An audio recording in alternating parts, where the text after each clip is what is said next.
6:19. Rafah is the town in Gaza right on the border with Egypt and home to 1.5 million people, most of them refugees from elsewhere in the Strip, driven south by the Israeli Defense Force. Now, to finally eradicate Hamas, the IDF are attacking Rafah itself. With 28,000 Palestinians now dead, the Foreign Secretary Lord Cameron has said today he is very concerned about the situation there. Israel should stop and think before taking any further action, he says. It is impossible to see how you can fight a war amongst these people. They have nowhere to go. David Cameron has also announced sanctions against 4 Israeli settlers accused of human rights abuses in the separate West Bank territory.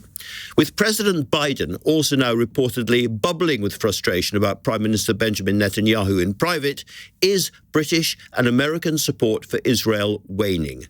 I'm joined now by Mr. Netanyahu's predecessor as Prime Minister, Ehud Olmert. Mr. Olmert, thank you so much for joining the show. I'm really interested in your view on that crucial question. A lot of friends of Israel have been worrying for some time that the way the IDF is behaving in Gaza is putting off Israel's friends around the world in a very serious way. Do you think we've reached that moment?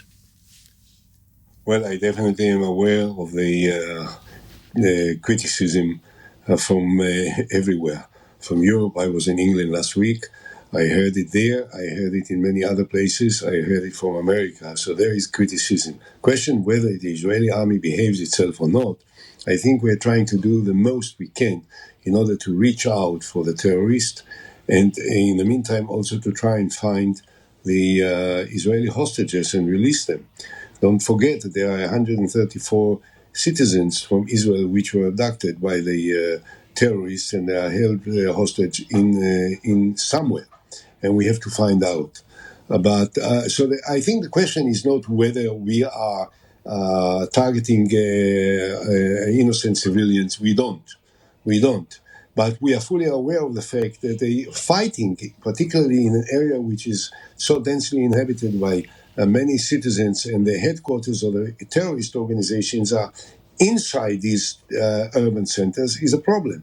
The fact is that your government, the Prime Minister Rishei Surak, in an admirable manner, supported the Israeli military operation in Gaza. He knew just as well as Biden and many others that there are many citizens living there, and that the headquarters of the Palestinian terrorist organization inside these centers. So there has a certain degree of collateral damage is almost unavoidable. But at this point, I think, and this is something because you said before that we are taking Rafah. I don't think so. Look, I have an opinion. I said a week before, 2 weeks before, 3 weeks before, I think that we should have stopped.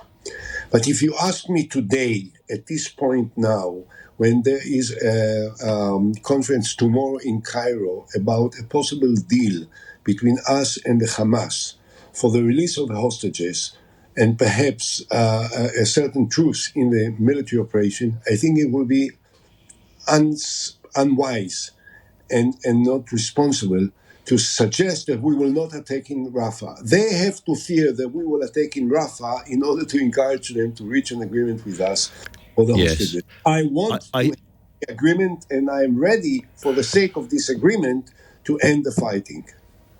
I suppose, as it were, the kind of humane question has to be, what happens to 1.5 million people rammed up against the border with absolutely nowhere else to go if the IDF goes in fully into Rafah? Where do they go? There's no way that they can evade what's going to happen to them. That's why David Cameron has been so outspoken today.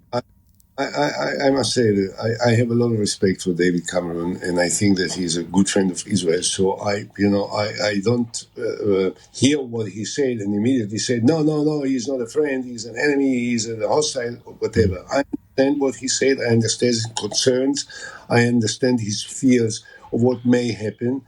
I think that for other reasons, we have reached a point where the continuing of the war is not going to give us any fruits which are worth the possible risk of the lives of the 134 Israeli hostages which are held by the Hamas. So I think this should be the focus of our concern. How can we reach an agreement that will release them, even if this agreement that we will stop the operation?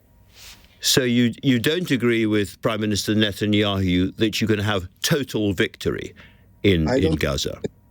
Quite frankly, I don't think that Netanyahu knows what is a total victory, and I don't know myself what is a total victory. I think we already won the war. We destroyed a massive part of the Hamas military power. We destroyed a lot of the tunnels. We destroyed the infrastructure. We destroyed the bunkers. We destroyed the weapons. We destroyed the rockets. We killed more than 10,000 of their fighters. So we have won it. Now, can we eradicate Hamas completely? Can we get rid of them? Can we annihilate them? This is something that is said for reasons which are not necessarily in the substance of what we have to achieve, but because of any kind of political consideration might occupy the mind of the Prime Minister, but which most of the Israelis don't necessarily share. There is a view held quite widely around the world at the moment that Mr. Netanyahu wants to keep this going because he wants to stay as Prime Minister for his own concerns. He's worried about the legal threats he faces once he ceases to be Prime Minister. And that very personal agenda is part of the story. What do you think? I'm sure that you heard that I'm not a supporter of Netanyahu. I had noticed. Yeah. I don't defend him. I want him to be removed today, and I'm doing everything in my political power or my influence in order to achieve this. So I don't need to go into the questions of what is motivating him. I think that he needs to go because he failed, because he didn't fulfill the fundamental obligation of a leader of a nation, which is to defend his citizens. And that's what he failed in the 7th of October. And since then, I don't think that his performance deserves the kind of leadership that we need. Therefore, I think that we have to change, and we will change, and it will happen sooner than most people think. At the same time, I don't think that it will be fair to remove the ultimate responsibility for what happened from the Palestinians. They are responsible for it. They started it, and they need to pay for it. I just listening to what you were saying just now about there will be change faster than people think. Does that mean that you have some hopes for this conference in Cairo, some hopes that a deal will be struck before too long?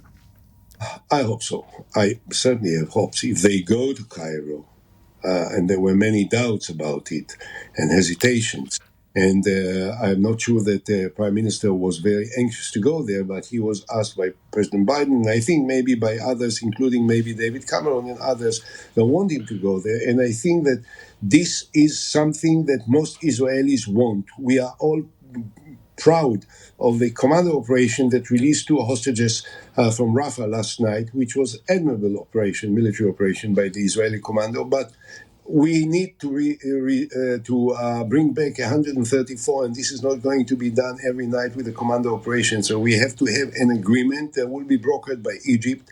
I think that there are serious considerations about what may happen to the relations between Israel and Egypt if we will enter massively into Rafah. So all this has to be considered in a very serious and cool-headed manner. I'm not sure that Netanyahu himself is capable of taking all these considerations in the right proportions, but rely on his partners from not from the Messianic side. They I don't trust, and I entirely understand the sanctions that were taken by Secretary Cameron. But the others in the government, I think they share what I say, and we want to achieve this agreement that will bring back the Israeli hostages, and that is going to be a very painful agreement to Israel, because we will have to stop short of what the Prime Minister declared is the ultimate purpose of the war, which is to dismantle and annihilate Hamas. We will have the time to complete the military operation in the future if there will be a need for it. Right now, our priority is to release the hostages. Mr. Olmert, former Prime Minister of Israel, thank you very much for talking to us. Much appreciated. Thank you.